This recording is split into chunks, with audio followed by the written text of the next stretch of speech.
sopro é igual a eco, certo? Calma, nem sempre. Primeiro vale lembrar que ao escutar um sopro cardíaco não é sinônimo de diagnosticar uma doença, muito menos uma cardiopatia estrutural. As diretrizes da American Heart sobre doenças valvárias do coração lá em 2006 já traziam 3 situações em que você não precisaria pedir o eco.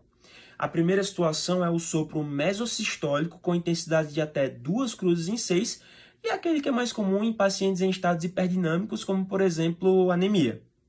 A segunda situação é o chamado sopro mamário durante a gestação, um sopro sistólico ou contínuo, sistodiastólico, que é mais comum de ser ouvido ali no finalzinho da gestação ou começo do puerpério, porque ele é causado por engurgitamento mamário.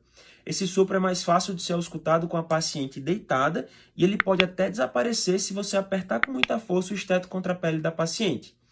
A terceira situação é o chamado venoso. É um sopro causado por turbilhonamento do sangue nas vias jugulares.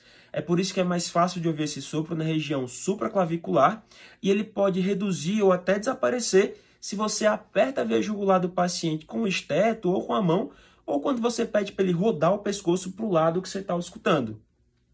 Um detalhe sobre esse sopro é que ele pode causar um tinnitus, um zumbido no paciente, que também reduz ou até desaparece com as mesmas manobras que reduzem o sopro. Mas atenção, galera, esses sopros não merecem investigação quando o paciente não tem nenhum tipo de sintoma ou sinal de doença cardíaca.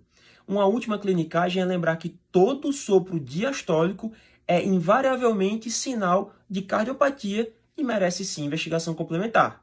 Tranquilo? Gostaram dessa dica? Valeu, galera. Um abraço.